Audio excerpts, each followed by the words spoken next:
Hello and welcome back to History of Philosophy. And this week in Module 10, we're going to look at Marxism and the Age of Revolution.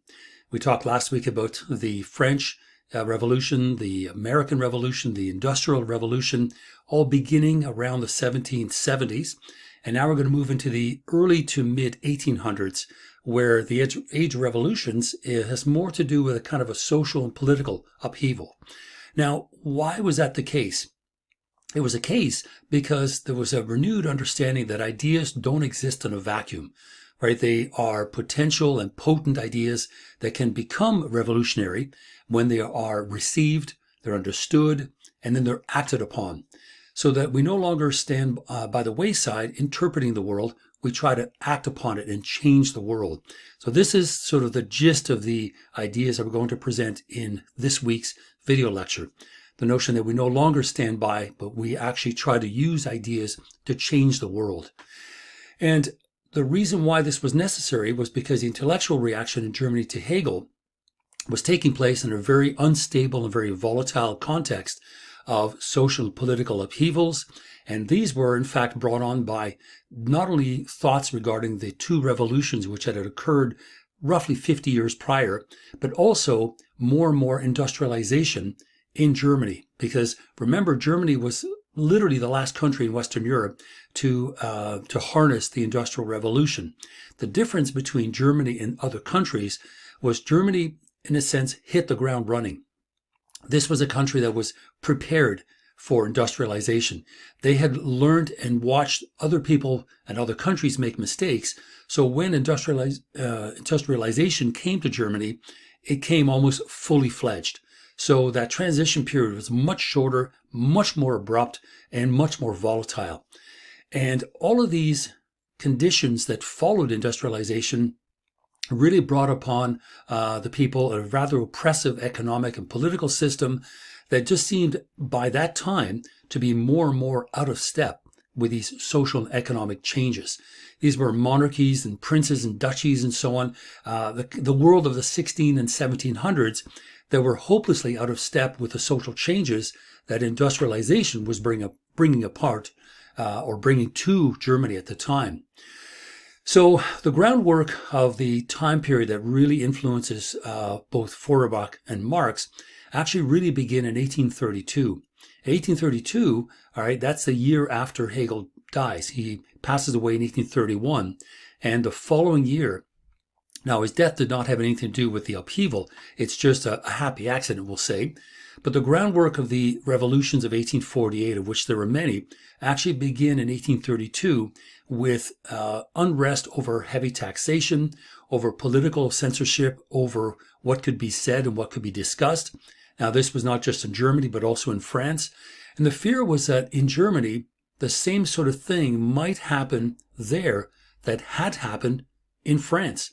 The fact that the revolution was successful meant that dangerous ideas or political ideas that appear in philosophy always had that potential, right? They were potent ideas.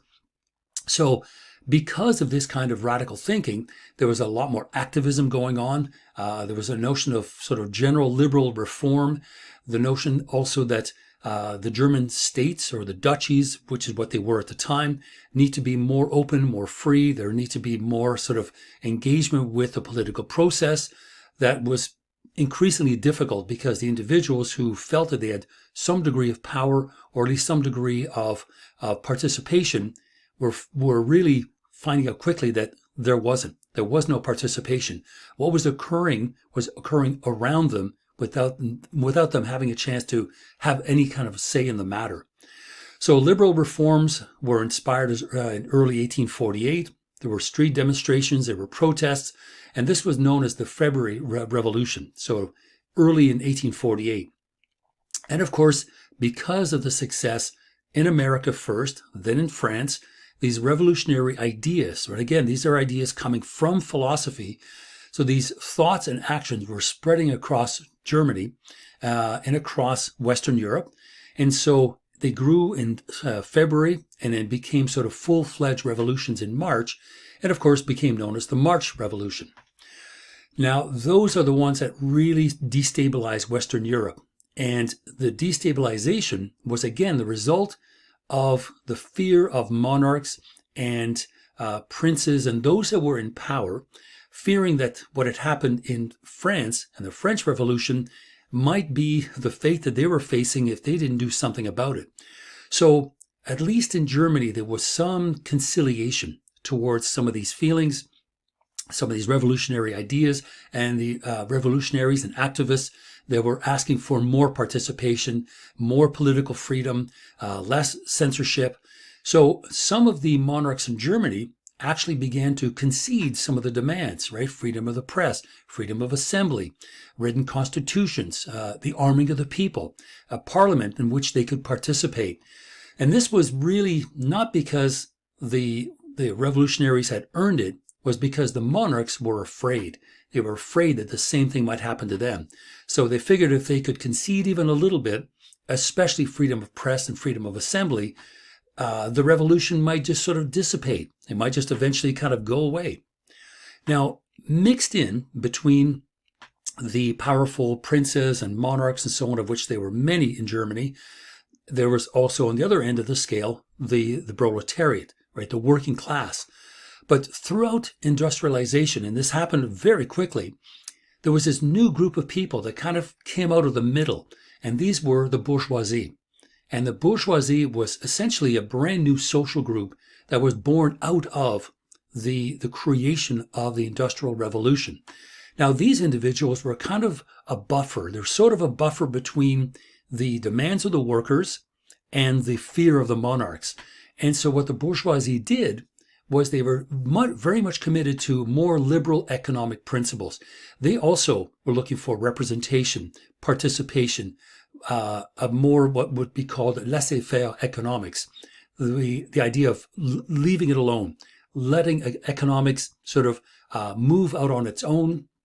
So in the mid-1800s, the bourgeoisie were actually a beneficial group that acted as a buffer between the workers on the one hand and the monarchy on the other, and said, let's try to work together and come up with these liberal economic reforms. Let's try to make sure that the working class has some sort of representation. We should maybe improve their working conditions, the living conditions as well. And the end result was generally a good thing. But what happened was, with any group that is given power, they wanted to consolidate that power. And so eventually what ends up happening is the representation that is inherent or was inherent in the bourgeoisie eventually sort of becomes more and more conservative. And what happens is the bourgeoisie, because they are moving into positions of power, kind of like where they are. And of course, what happens when you get into a position of power, you don't want to rock the boat. So the liberal economic principles kind of came to a grinding halt. And so the conservative aristocracy defeated it. They and the bourgeoisie worked together to make sure that the working class only had a certain amount of rights and freedoms, but not so much that they would revolt. It would be enough for them to continue working. They might be resentful, but let's give them enough scraps to keep them happy. So that's the context, right? That's the social, political, and economic context into which Marxism begins. And this is where Marx begins his thinking in terms of trying to come up with a social and political philosophy for the first time. Because at this point, we'll begin seeing the kind of the breaking apart of philosophy as this kind of, pure science of concepts and ideas that kind of are free-floating, detached from the world. And Marx won't have any of that. He says, no, this has to be anchored to the world.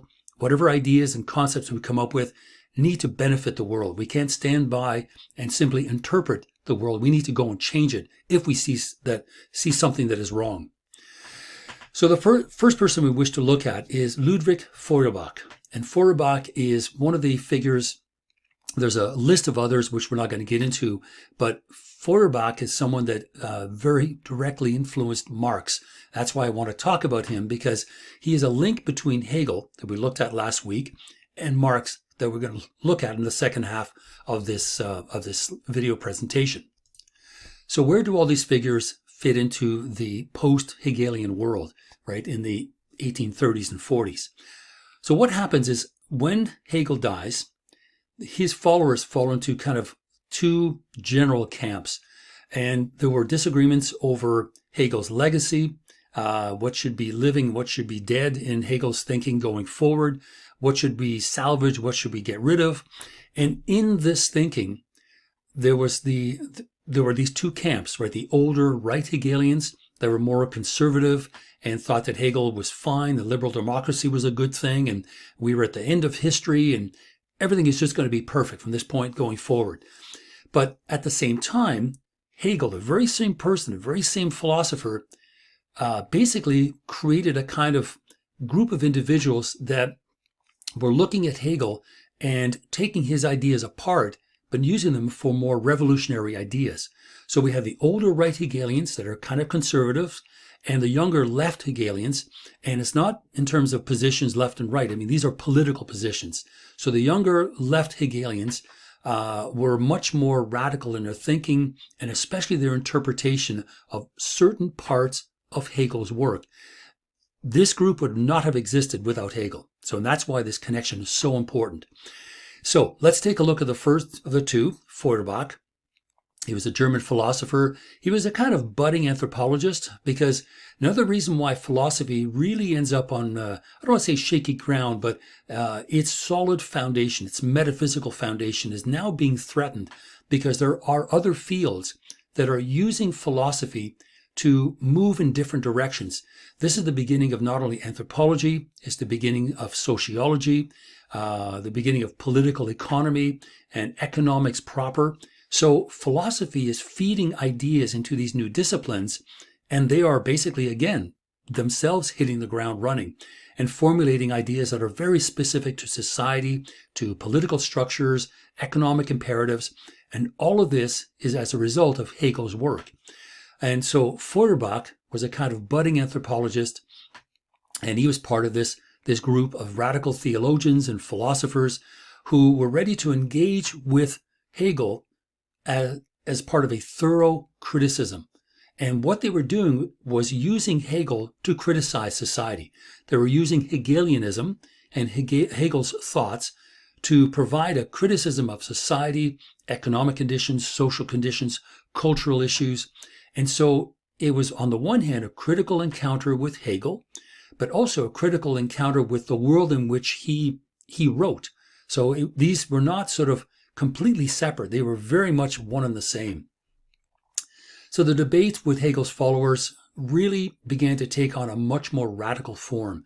So these left Hegelians, who were much more revolutionary in their thinking, using the same tools, right? The same tools that Hegel had presented to us. And yes, Hegel had written a lot about religion, because religion was an important aspect, but there was more at stake. There was more at stake in thinking about Germany. And of course, Germany didn't exist as a country yet, but the German mind, right?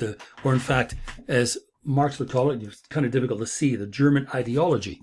So the issue of religion was important, but there was much more than that was going on.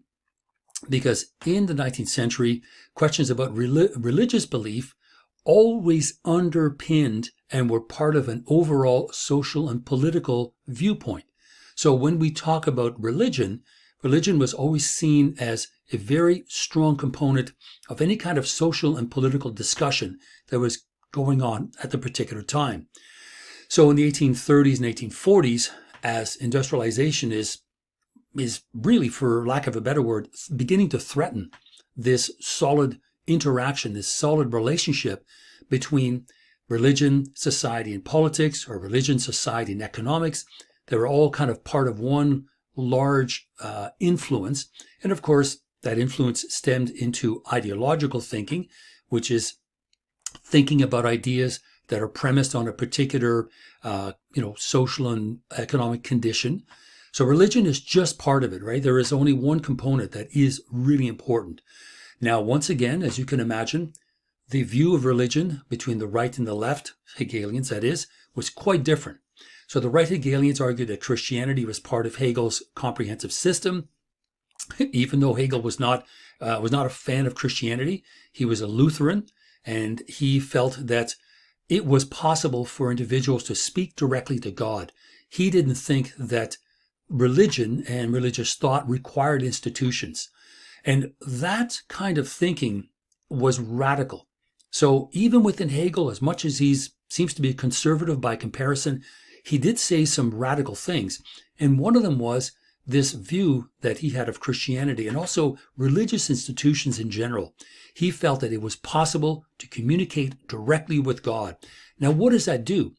That sets the stage for the notion of the individual, right? The individual speaking, thinking subject who can think on their own. And that's a figure that we see almost sort of in abstract or in essence as far back as Descartes. So something we didn't see up until this point, we start seeing this thread of the beginnings of the subject.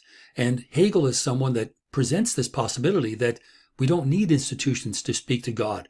We can speak directly to him. We are our own subjects. And the right Hegelians actually thought that Christianity was part of Hegel's very comprehensive system, and it certainly was, even though Hegel himself was not a fan of Christianity. I mean, he was a fan of religion, but a very particular, right? Protestantism and Lutheranism in particular. Now, the left Hegelians correctly denied that fact. And here, what was going on was a notion of positivism that was part of Hegel's way of thinking. This was something that was very useful. And I'll provide a definition of positivism in the next slide. But just to present this idea first. So Feuerbach claims that Hegel's positivism was an essential part of his method, and it was, because it pointed out something very, very important, which was that complete disconnect between idea and context. And Feuerbach also said that, look, it can't become the basis of a really good critical theory of society, because if we are using religion and using positivism, we're justifying the status quo. We're not changing anything. Why is that? Well, because in Germany, religion served the purposes of moral and political order. Even though there was a social contract and allowed people to live somewhat freely, religion there was still used to underpin that moral and political orders, in particular the political order. And so to discuss religion without providing a criticism of it would be like not dealing with society at all, because religion was such a deep and abiding component of that particular kind of world. Okay, so what did Hegel mean by positive religion? He meant this: a religion is positive if it lays down dogmas, ideas, or rituals and rules that are to be accepted simply because they are prescribed by earthly or divine authority, not because they connect with the life and customs of its believers or can be seen to be rationally justified. So what does he mean by that? He means that positive religion simply posit a moral commandment, a particular worldview that is believed or is asked to be believed simply because it comes from some kind of authority figure. Now, that should not fit well with those that were following philosophy, because remember Descartes, right? I am, therefore, I think, therefore I am. I can think on my own. And so this is one of the reasons why Hegel was a Lutheran and thought that what Luther had done was very, very important, to protest the institution of the church, right, in his edicts that he nailed on the front door of the church. That's what Hegel thought was so remarkable about Luther. He said, no, I'm going to look at these, and these commandments, these dogmas, these rituals are utterly disconnected from the world I live in. So as much as Hegel presents something that is a radical idea, he doesn't turn around and decide that religion should not be part of the equation. He says, no, it's fine. It's wrong if it is disconnected from the life and customs of its believers. It isn't the religion that's the problem. It's the way in which it is prescriptive. You must do the following simply because I say so. Now that rubs anyone that believes in the individual, it rubs them up the wrong way, doesn't it? So here, positive should be contrasted with rational or reasonable, not with negative. So a positive religion is one that says, follow me simply because I say so, and not because it is somehow connected and has some intrinsic value to those individuals who live in that particular community and follow the customs of that community. So if it is disconnected and the commandments seem to are out of place with that community, then that religion is positive. So Feuerbach acknowledged that, and he tried to expose kind of the irrationality in Hegel's philosophical enterprise. And that was a huge enterprise, because if you remember last week, we talked about Geist or spirit, and the way in which spirit sort of brought together so many disciplines, art, which of course is part of culture, religion, philosophy. Every aspiration of humanity is brought under this umbrella of Geist. And that was Hegel's his entire mode of thinking. That entire philosophical enterprise was to bring everything in line with spirit. Whether it's a cunning of reason as it moves and sort of shifts its way along the world historical events, trying to move itself through greater and greater amounts of freedom, that is good. It's done using art and literature and religion and philosophy all together. So Feuerbach says, look, whereas Hegel claimed that his own philosophy was the path of the natural consciousness which presses forward to true knowledge, not only true knowledge, but also greater and greater amounts of freedom, Feuerbach says that no, it's really not that way at all. That path towards true knowledge, he says, look, at first everything is overthrown and all taken apart and dialectically sort of looked at and examined. There are all the interconnections between culture and religion and philosophy and people and the whole thing. But he says, yeah, it takes it all apart. But then he puts it all back exactly the way he found it. He doesn't change anything. He doesn't move anything, because Hegel's job was to interpret, not to change. And remember, not only that, Hegel was very much a child of his time. He said, no, I can't predict, I can't put myself into my philosophy. I need to stand on the sidelines and I need to watch. So starting in the early 1840s, Feuerbach begins writing books arguing that these exact ideas, traditional religion and philosophy, were radically flawed and they needed to be replaced with something new, right? Some new form of philosophy. That philosophy, like Hegel's, would lead to a more and comprehensive form of human emancipation. So emancipation, more freedom, and hopefully freedom followed by happiness. And so Feuerbach's sort of end point was human emancipation. And he believed that traditional religion and philosophy were, in a sense, in the way, getting in the way, and a new form of thinking was necessary, a new kind of philosophy. And of course, as an anthropologist, he's coming at it from a very anthropological, materialist, sort of community-based form of thinking. So he was trying to present the idea of a radical redemption of humanity. And anything that stood in the way of consciousness, anything that would oppress consciousness, forms of religion or forms of philosophy, anything that would hold back the development of a full consciousness and full human emancipation had to be gotten rid of. Because otherwise we will not be able to, get humanity to get on the right road and realize what Feuerbach thought was their own true spiritual grandeur. And so this is, again, a remarkable idea, a very modern idea. He's writing in the 1840s, the notion that divinity is us, right? We are the divine ones, not the Godheads. So for Feuerbach, humanity could finally express itself in relations of love. And again, notice, right, expressions and relations of love and affirmation. We're no longer abstract beings, right? We're no longer concepts and categories. We live in the world. And this is really what is so important. So he writes in Principles of the Philosophy of the Future, he says, quote, "The new philosophy regards and considers being as it is for us, not only as thinking, but as really existing beings," right? We're thinking, therefore we are. Thus it regards being as an object of being. So being regards itself as worthy of consideration.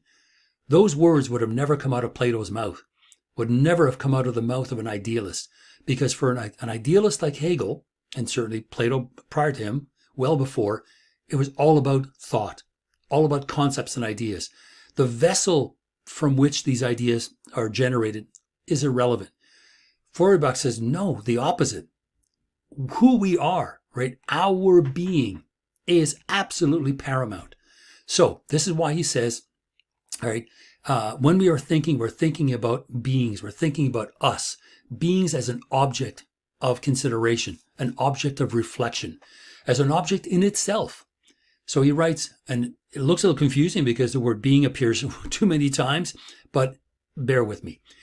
Being as an object of being, and only this being is being and deserves the name of being, is the being of the senses, perceptions, feeling, and love. So let's read this one more time, and we'll avoid what's hyphenated. Being as an object of being is the being of the senses, of perception and feelings, of actual living, breathing human beings who live in a world, in a community, in a neighborhood, interacting in relation to others, in relations of love and affirmation. So that becomes the subject matter of Feuerbach's new philosophy, the being of being, being as an object worth considering, because prior to that, it wasn't. Think back to Descartes. He asserts, I think, therefore I am. And the first thing he wants to do to protect, his own self is, I'm now going to prove the existence of God. Okay, that's fine. How about using this brand new critical tool, right, that you've just given us, that this tool of radical doubt? Well, that's not important. And what he does, in fact, is he completely eliminates the human being.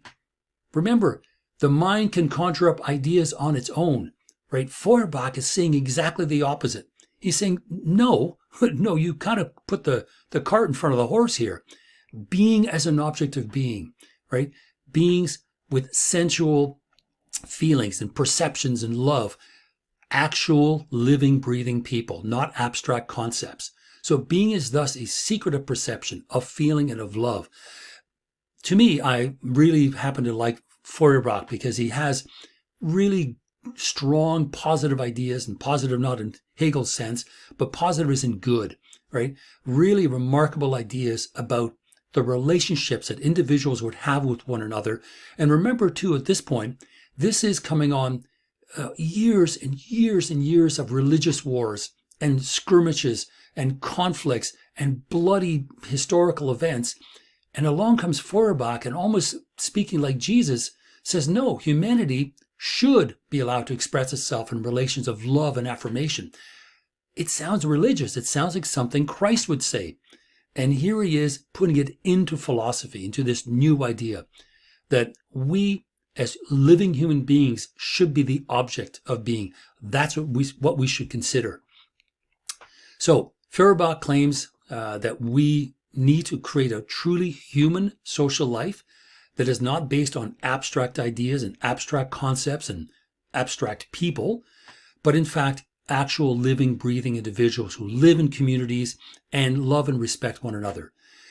And because of that, because of religious wars and religious intolerance and religious persecution, now maybe not at this exact time, but Feuerbach is looking backwards, right, to the several hundred years of nonstop warfare. He says, look, religious worship and philosophical speculation, this is an attack on Hegel, were really ways of holding individuals enslaved, that somehow we could get away with our behavior because, well, God told me to do it, right? Well, no, this is wrong. This is destroying communities. This is destroying society. And all we're doing is basically endlessly skirmishing with one another.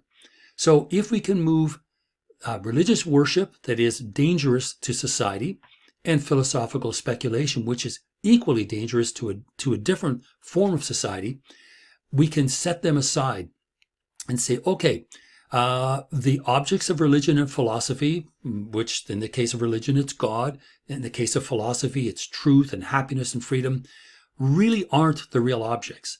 So Feuerbach is still hoping to keep the idea of philosophy intact, but he says, no, the true objects aren't truth in philosophy. What we're really talking about is the human being, the being that is human, the human entity that can grasp life. And if we can understand that, we can realize that both of these disciplines, religion and philosophy, are talking about the human being, but through a kind of code, through a kind of matrix that really is an illusion, right? It masks the truth of actual human existence. Because if religion is about love and tolerance, why are we declaring war on one another, and unbelievers should be drawn and quartered or put to death? How is that a religious thought? So Feuerbach is wishing to put the actual living human being at the center of his philosophical enterprise, and anything that stops that from happening is not good. And he says religion, which deals with God, philosophy, which deals with truth, anything that stands in the way of that individual being free to think, human, good, strong, beautiful, wonderful, affirmative human existence, anything that stands in the way is not a good thing.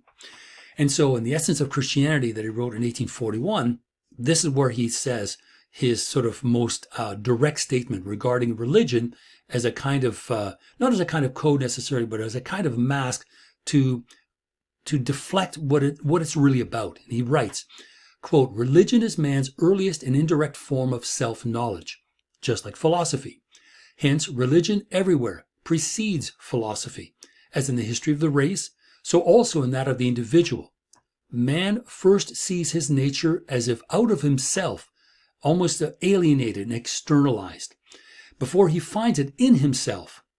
So religion, at least the Christian, is a relation of man himself, or more correctly, to his own nature. So for that which is given to man's God is in truth given to man himself. What a man declares concerning God, he in truth declares concerning himself." So the notion of a perfect God, a tolerant God, a forgiving God, these are things that we should attach as predicates to human beings, rather than acknowledging God and saying that those conditions, those predicates belong only to God. They should belong to us. We should emulate those.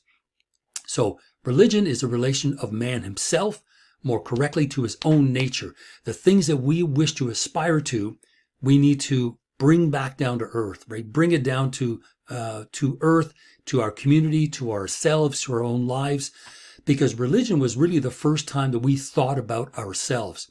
Because in thinking about a religion, we would often think about what is perfect, what is good, what is just, what is kind. And we kind of lost sight of that, because these are things that we wanted for ourselves, but somehow we took these good qualities, these good predicates regarding ourselves, and applied them to another entity, another figure. And Feuerbach says, no, we need to take these back. We are really talking about us when we talk about religion. So as a result, Feuerbach, in trying to create this new philosophy, ends up with a kind of anthropological and sort of materialist philosophy, because he's dealing with the actual human being and human existence as the centerpiece, the cornerstone of his philosophical enterprise. So human beings as they concretely exist, and he does not wish to posit any other reality, metaphysical or otherwise, or religious. He says, no, we need to realize that we are our own divine creatures. We have the divinity. It doesn't belong somewhere else. It doesn't belong in, whether it's Valhalla or heaven, it's within us. So there's a kind of Platonic thing happening here, how Plato viewed wisdom as being innate and always already there. Feuerbach does a similar thing, because he says divinity is within us to be discovered, right? Always already there. But it has been masked over and diffused by religious thought.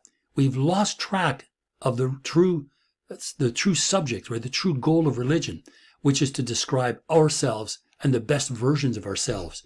So he says, without the presence of religion or philosophy, he thought that human beings could come to realize that divinity.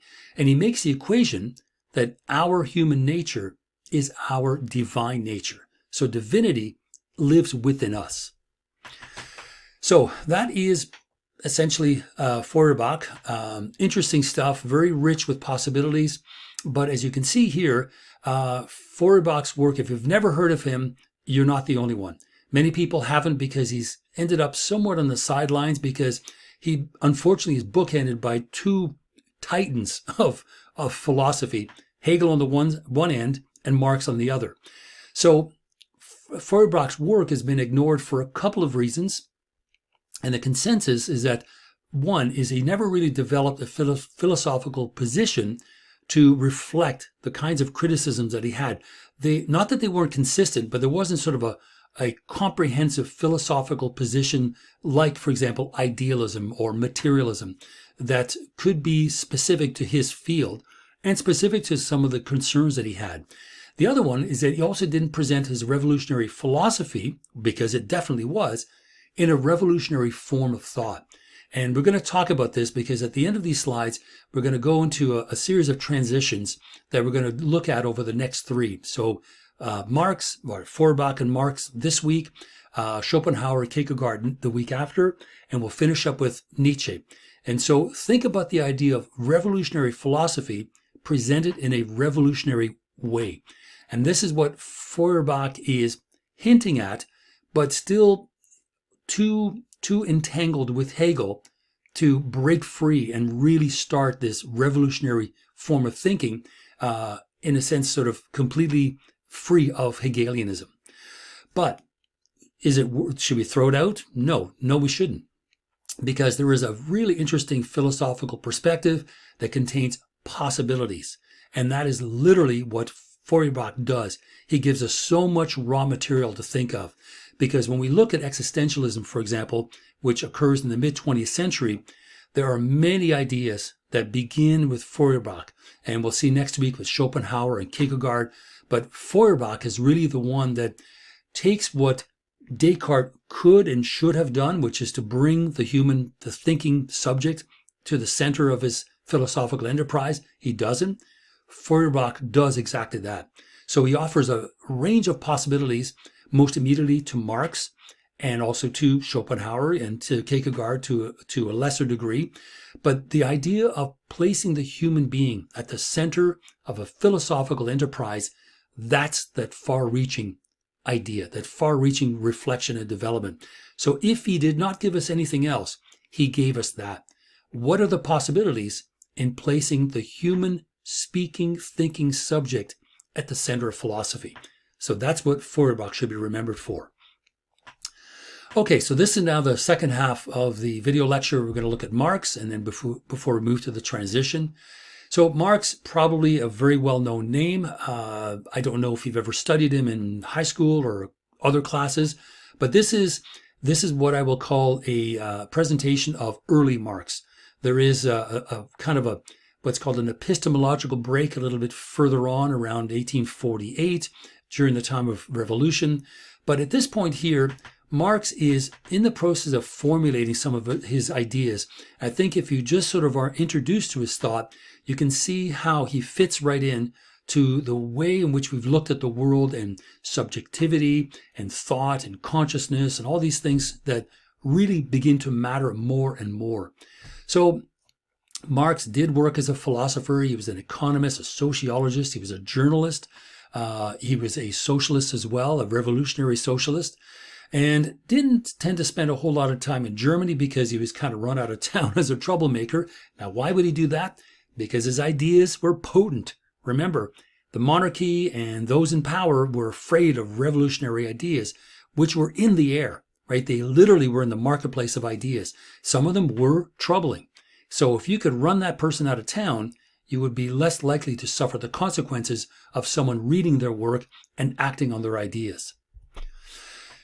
Now, where does Marx start? Well, he starts really around 1842, 43, he begins writing, and he starts working on a series of different thoughts. But the most important one, following Feuerbach, is what he calls the ruthless criticism of everything existing, which is actually the name of a short essay. So he's ready to attack everything. Everything is wrong. Everything, the way it's connected together, the interrelationships, the whole structure, it's got to go. So he learns from Feuerbach how to look at society in the same way as Feuerbach had looked at religion.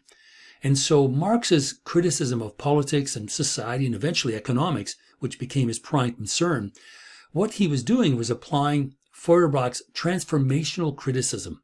That's what he called it. So in looking at something, you're looking to transform it. So Feuerbach was trying to change religion to make it more in line with the divine human being.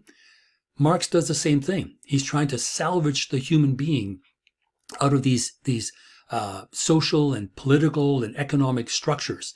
So he writes, man does not exist for the law, but the law for man. It is a human manifestation, whereas in other forms of state, man is a legal manifestation. This is the fundamental distinction of democracy. So the human being exists abstractly in these institutions, social institutions, political, economic. They are manifestations, in this case, legal. So this is something where, if by this point, hopefully there should be an echo of what I've just spoken about. Feuerbach wanted to place the actual living human being at the center of his philosophy. Marx is doing the same thing. The difference between the two is Feuerbach looks primarily at religion and the philosophy of religion. Marx is looking at Hegel's social and political theory. That's where where he's coming from. But they essentially want to do the same thing. And by the end of 1843, Marx decides that human emancipation is primary, and it would require an end to the division between the individuals as egoistic beings, right, who are in the marketplace, the bourgeoisie, trying to get whatever they can for themselves, and of course moving the economy along, but at what expense? So we have individuals, egoistic beings in civil society, which is that category that Hegel was really interested in, and what Adam Ferguson and Adam Smith were also interested in, hoping that we were going to keep our moral compasses and not start to manipulate and lie to one another. And on the other hand, the abstract citizen, because again, an abstract person is not a living person. And again, like Feuerbach, Marx is interested in the living human being. So he writes, man in his most intimate reality in civil society is a profane being, not a sacred being, a profane being. Their divinity is gone. Here, where he appears both to himself and to others as a real individual, is an illusory phenomena. In the state, on the contrary, where he's regarded as a species being, man is an imaginary member of an imaginary sovereignty, divested of real individual life and infused with an unreal universality. So that short statement should show you how much the individual really did not exist in a substantial way, the way that Feuerbach was presenting, right, of feelings and love and affirmation and senses. No, when we talk about man, and I apologize, that's the way he wrote it, man is this profane being. He, and unfortunately, again, primarily it's he, because only men were signing contracts with one another. Women were basically relegated to the kitchen and the homestead. So man appears to himself and to others as an illusion, just an abstract being. And it's a kind of imaginary member of an imaginary institution, divested of anything that is real, individual, right? It's just a crowd. And this is not something that Hegel was fond of. So in realizing that, he says, okay, I'm going to move into an even more comprehensive form of what he called critique, right? Criticism. And here, he wanted to take on both sides, right? He was concerned as much with the reality of human essence. What is it to be a human being? And on the other hand, with the existence of individuals in and through religion, science, and so on. So we have on the one hand institutions, scientific, artistic, religious, social, political, all these institutions that work together to create a society. But what happens to the essence of human beings as they are mediated through these institutions? Do we come out the other end intact? Or do we come out the other end utterly abstracted of all, or divested of everything that makes us who we are? Marx says that's what ends up happening. We end up, as we are mediated through these institutions, we become more and more abstract. As much as the institutions may appear reasonable and rational and useful, because yes, they allow society to continue, which is why Marx wrote, reason has always existed, but not always in reasonable form. And so The unreasonable form that he was talking about was that Hegelian state, the state where individuals are not dealt with as individuals, but as abstract entities, as subject, citizen, person, but person as an abstract category, not as a living human being like you and I, right? How you and I are utterly different. And Marx says, no, that needs to be held on to, that needs to be maintained. Now, that statement, one of my favorites, reason has always existed, but not in reasonable form, boy, is that right, was just a kind of echo of Hegel's own belief that what is rational is actual, and what is actual is rational. Whatever exists in the world is rational for that time. And of course, we reserve the right to change it, but at least the way it presently exists at any given time is its most rational form. So as Marx is moving on, he's beginning to consider this idea more and more, this idea of the individual as a species being, and that human essence, where is it crushed the most thoroughly? Where is it really sort of alienated and pulverized into nothing? Well, it seems to be worse, not in society necessarily or religion. It seems to be worse in the economic realm, right? The economic realm, civil society, the economic realm of industrial capitalism. That's where we lose our true essence. So the essence was the actual being of human beings. It is what makes us who we are. And so Marx argues, quote, the essence of man is no abstraction, right? We're not abstract beings. We're living, breathing, sensual creatures who feel and think and love and wish to affirm things. We're no abstraction inherent in each separate individual. In its reality, it is the ensemble of social relations. That idea should take us all the way back to who? To Aristotle. Aristotle's opening comments in the Politics. We are social beings. He says political beings, but what he meant was social beings, social entities. We wish to be in communities with other like-minded people. And where we may have a drawback, or we may have a deficiency or lack, we are living in a community where someone has that particular talent. So together, we find the best of all of us together as human beings, as living entities who know one another. And so Marx is tapping into this Aristotelian view of the human being whose essence it is to live in a community as actual living beings, not abstract beings. So that's why he says the reality of humans is an ensemble of social relations, an ensemble that constitutes society. So we're more than just factory workers or instructors or students, or so much more than that. We are fully rounded individuals. And the notion of rescuing that abstract, or at least the living human being from that abstract category is really something that motivates Marx at this early point. So he says, okay, well, in the Industrial Revolution, which is perhaps more than anything else, ratcheted up the abstracting of the individual, what's happening here is it's gone to the point where individuals are literally turning into machines. And he writes, just as he is thus depressed spiritually and physically to the condition of a machine, and from being a man becomes an abstract activity, right? Abstract work, alienated work, and a stomach, which is a really powerful idea because without work, you starve, right? There's no welfare system, there's no handouts, no EI, there's nothing. So you have to work because your stomach reminds you that I've got to be here. But your activity is completely abstracted. You are a cog in a wheel building something. And not only that, and you have to work, you also become even more independent or more dependent on whatever the marketplace is happening or whatever is going on at a certain time, whether there are lots of jobs or there are no jobs, the application of capital, the mood of the rich, how capricious they can be and how petty they can be, that they'll shut down a company just because, they don't like a particular worker or they're afraid a union may start there, whatever it may be. So we end up literally turning into machines and losing our true essence when we are engaged in this kind of capitalist endeavor. So what Marx was trying to do was find some way to salvage Aristotle's sense of a political community, Hegel's idea of mutual recognition, even Immanuel Kant, who was writing just prior to Hegel, and we don't unfortunately talk about Kant in this class, even his desire of individuals to be treated as equals, right, as ends in themselves rather than means to an end.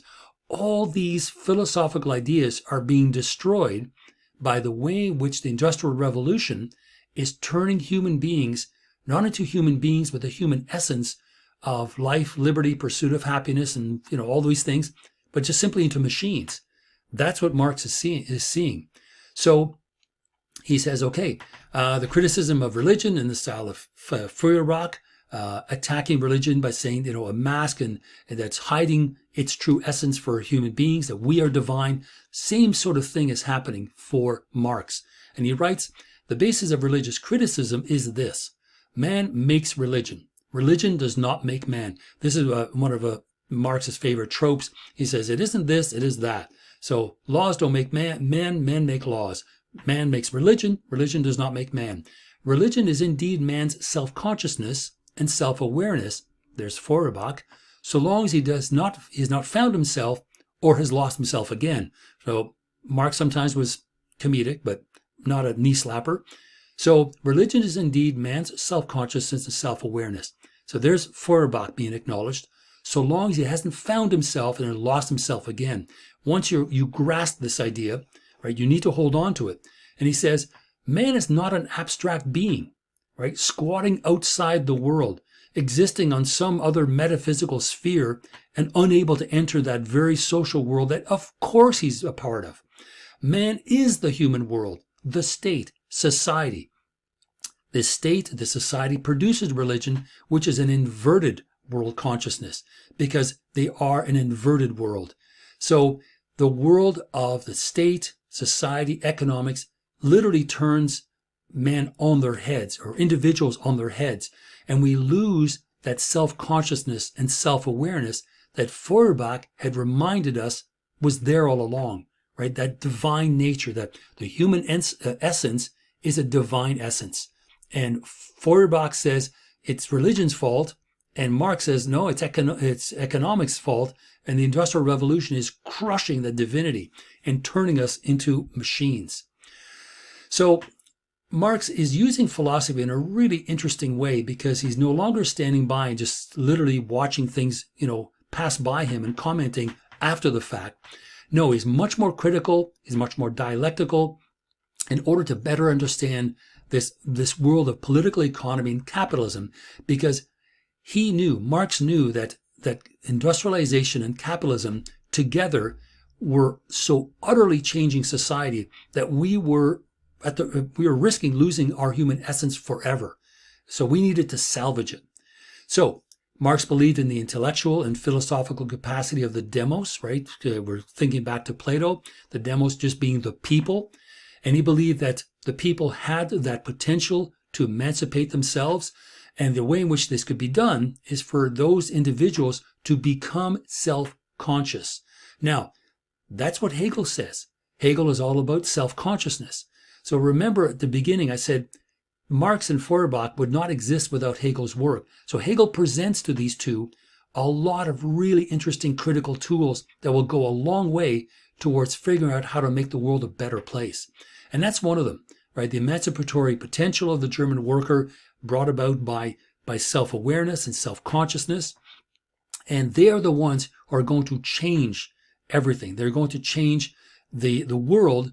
And eventually, if philosophy is realized, right, it will now create a whole new realm of people. We're going to abolish the proletariat. They will be fully human beings. But to realize the proletariat would be to abolish philosophy as well. So what ends up happening, he says it this way: philosophy can only be realized by the abolition of the proletariat.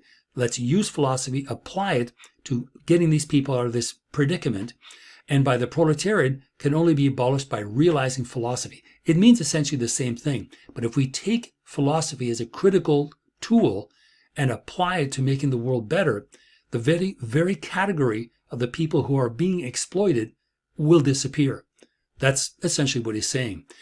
And for Marx, one of the really important ideas that is inherent in capitalism is alienation. Now, again, that term should also be something that we've talked about before. We talked last week about alienation for Hegel, and he looked at it a number of different ways.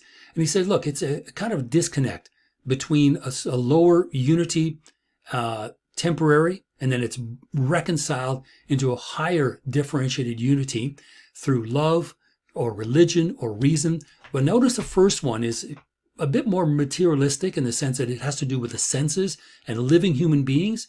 But literally for Hegel, within a couple of years, he goes from the differentiated unity, right, that is brought about overcoming alienation. The last two are abstract categories, religion and reason, religion and philosophy. Well, Marx says, no, it's not going to work this way. You can't fix a problem abstractly. We can't fix a real problem theoretically. We need to fix the problem, period. So for Marx, alienation separates individuals from each other, from themselves, right? So it threatens the community. It disembodies that person. And he says the worker sinks to the level of a commodity, right? Of a thing, and becomes instead the most wretched of commodities. That the wretchedness of the worker is in inverse proportion to the power and magnitude of his production. As this individual continues to make more and more products and plunges deeper and deeper into a kind of abstractness and alienation, they continue to create more and more wealth. So as the machines become more efficient and you become even more of a cog in the wheel, the more money you're making for someone else, and the more your alienation increases. So the alienated worker, right, is not reconciled, right? It doesn't get better. They aren't overcome through religion or philosophy or anything else. The alienated worker, the reality of the worker, is not reconciled. And instead, the worker becomes poorer, and the more wealth that they produce. Labor produces not only commodities, but it produces itself, and the worker is a commodity because the product needs the worker to interact with the raw materials to create the product, and out the door it goes to create wealth. The objects that are created by labor confront the worker as something alien, because at this point now there is the beginning of the division of labor, something that Adam Smith had talked about a couple of weeks ago. So the division of labor implies that several people will work on one thing, but no single one person builds the entire object, whether the object is a car or whether it's a table or a computer or whatever. Whatever is being built, only a small fraction of it is built by one person. So there isn't even the satisfaction of saying, I built this. All you can say is, I put the bolts on it, or I painted a stripe on it or something. So the worker becomes poor. The more wealth they produce, the more products they produce. Labor produces not only commodities, but the worker is a commodity. The object is confronts the worker as something that is utterly alien because it's not a complete thing. The commodity becomes the objectification of labor.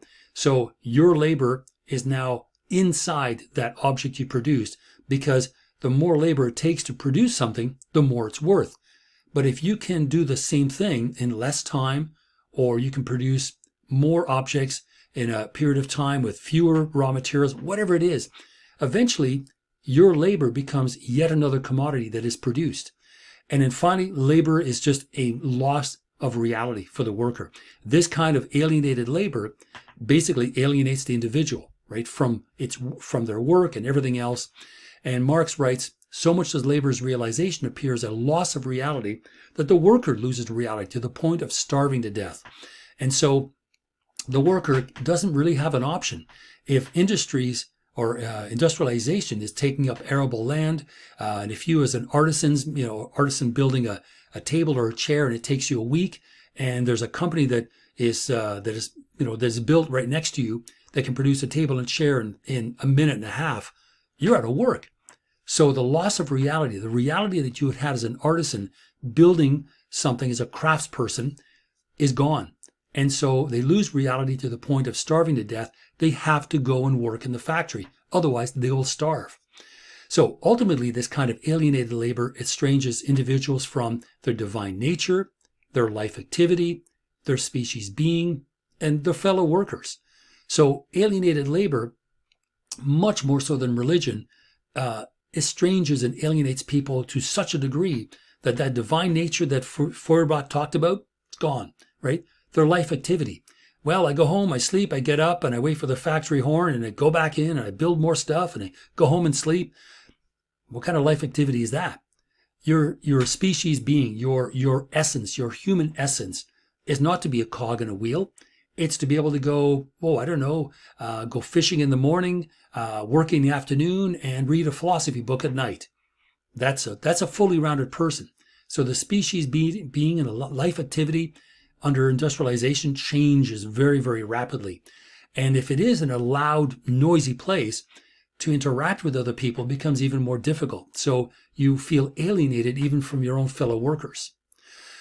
Okay, so that is Marx. And again, this is early Marx. This is a kind of a humanist Marx. He does later on write Capital Volume 1, Theory of Surplus Value, and a bunch of other things. I wanted to present an early version of Marx that fits nicely with Feuerbach's initial ideas and how both of them begin their philosophical enterprises directly related to Hegel. That's why I wanted to present them both together and also in the way that I did. Okay, so this is the beginning of three transitional sort of phases that I want to present at the end of each of the next, this one and the next two video lectures. Okay, so in this case here, we're thinking about political thought. It begins with Plato and Aristotle, Plato's Republic, Plato's Laws, other works that deal directly or indirectly with society and law. Aristotle as well, Nicomachean Ethics, but especially the Politics. And they start with Plato and Aristotle, and they really kind of end with Marx. Marx takes it as far as he can, even by way of saying that these things that Plato and Aristotle talked about come to an end in his lifetime. So he takes this thing as far as he can. And after that, political thought becomes something very, very different. It becomes political economy is what it is, or political science, right? It breaks off into these different fields. So philosophy and whatever truth that philosophy is trying to present aren't located outside the affairs of individuals, but within them. So the individual is brought back into the fold, becomes front and center in this enterprise, this new attempt to philosophize in a much more realistic and materialistic kind of way. So realized only in society, because society is a fairly new concept, because remember, there is no society in Plato and Aristotle. It just doesn't exist. But it does begin to exist in earnest starting in the sort of late 1700s. But society as we know it today begins absolutely for sure in the early 1800s. And it does with the advent of civil society, which is a part of society, and the rise of the bourgeoisie in the early 1800s. Now, those are historical conditions, but very much influence philosophy. So philosophy is not located outside the affairs of people, but within them, and are realized in the interaction, right? That ensemble of relationships in society, of socialized men and women. So what we're seeing here is the beginning of the end of philosophy, when philosophers turn away from philosophy proper in order to try to realize it, right, in the realm of politics and political economy. So these are ideas about the real world. These aren't thought experiments. This isn't a hypothetical utopia like the Republic. This is an attempt to make sense of the world and interpret the world right there, right in front of them. And it actually starts with the Scottish Enlightenment. They are the first individuals who are very clearly anchored in their historical reality. Those thinkers could not have existed at any other time.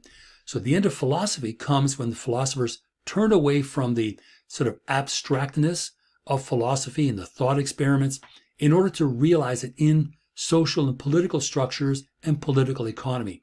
So this was Marx's attempt to renounce philosophy, especially idealism, and to change the world so that the individual, the self-consciousness of individual people, workers or otherwise, would be realized.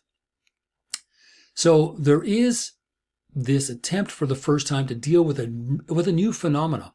Now, at the time that Ferguson and Smith are writing in the 1770s, modernity is is just in its infancy. It's an idea that's coming into being, partly brought along by capitalism, partly brought along, my mistake, by industrialization. But there is a new phenomenon that is clearly happening in the 1800s. So this is well after Smith and Ferguson are gone. But modernity is this new phenomenon that Marx and others could understand only using older forms of thought, right? That made thinking possible in the first place. Thinking about concepts, philosophical ideas. So they were having to deal with a brand new thing called modernity using an older tradition of thought. So Marx is trying to think against the old tradition, right? Not relying on authority figures, not relying, again, thinking back to Descartes, I think, therefore I am. I can figure out for myself. I can engage in radical doubt and skepticism in order to fully understand what's going on. So Marx is really working hard to think against this old tradition using these new conceptual tools, right? An understanding of mutual recognition, an understanding of alienation, an understanding of how economics works with society. So it ends where there is simply an opposition to old forms of thought, but not much else. So what ends up happening is, in the end, right, these post-Hegelian thinkers lay in the fact that they perceive the world as one invaded by problems, industrialization, modernity, the lack or the abstractness of the individual, atheism. All of these new complex problems and sort of interrelated problems, traditional philosophy is unable to cope with it.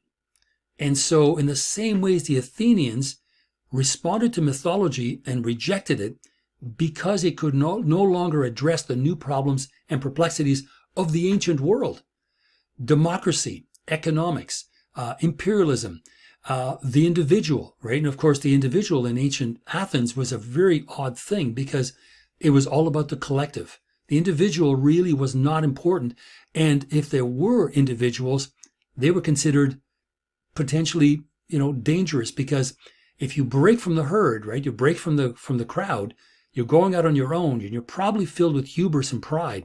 So for the first time, this world is now going to address the actual living human being, but within these larger problems of atheism, industrialism, modernity, and so on. And all these things, traditional philosophy had been unable to cope with or had never addressed in the first place. So unlike the ancient Athenians and their reaction to mythology, the rebellion against tradition in the 19th century remained strictly within this very traditional framework. New tools were only being discussed, but had not come into existence to the degree that they would have been helpful like they are now. So that is a look at Marxism in the Age of Revolution, the context, the social and political unrest into which both Feuerbach and Marx were writing.